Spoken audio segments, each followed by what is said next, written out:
The Prophet Muhammad came with a religion that was to establish a certain number of things that were to protect society.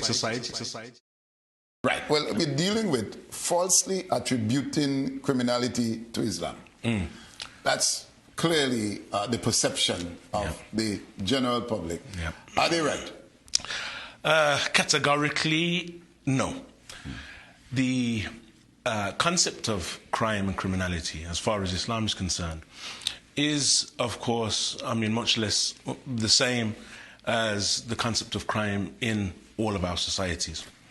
There is no text within the books of Islam, within the sources of Islam, that encourage crime or criminality in any way, shape or form. In fact, if a person were to study the laws of Islam, the Sharia law of Islam, and were to study the various verses in the Book of Allah in the Quran, and were to study what is known as the Sunnah or the prophetic traditions of the Prophet Muhammad, peace and blessings be upon him, he would see that our position is in actuality a firm, strong deterrent against criminality in any society where the laws of Islam are established. And that is one of the reasons you oftentimes hear the mention of barbaric Islamic laws. Those who speak of barbaric Islamic laws speak of barbaric Islamic laws because they don't understand the greater intents of the Sharia. The Prophet Muhammad came with a religion that was to establish a certain number of things that were to protect society that we'll perhaps go on to mention throughout the interview.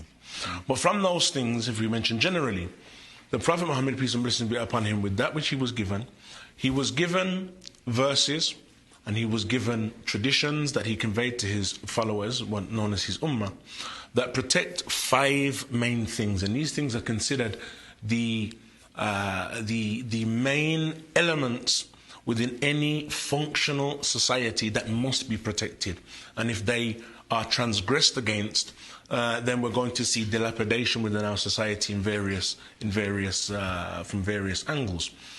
He came to protect that which is referred to as the deen, or the religion generally, that which is known as the intellect or the aql, the intellect or the minds of the people, to protect the persons of the people against harm, to protect the wealth of the people, to protect the lineage of the people, their bloodlines, and to protect the honor of the people. And we see throughout the Islamic law, there are various forms of legislation that guard those most important elements. You use protect about 3 times, and you talk legislation lastly. What does that protection mean beyond or outside of the legislation, within the realm of the religion? Okay, well, we have, in terms of the Islamic law, we have the element of Islamic law that is implemented by those who govern by law.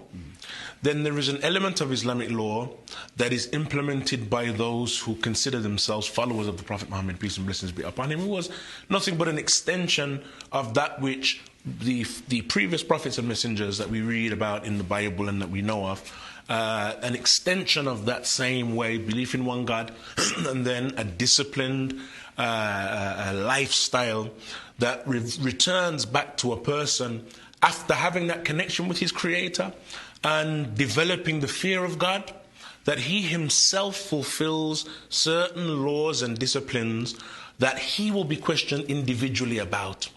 So we have, therefore, that which governs the society at large, and that which those who are the powers that be in any Islamic society would govern by.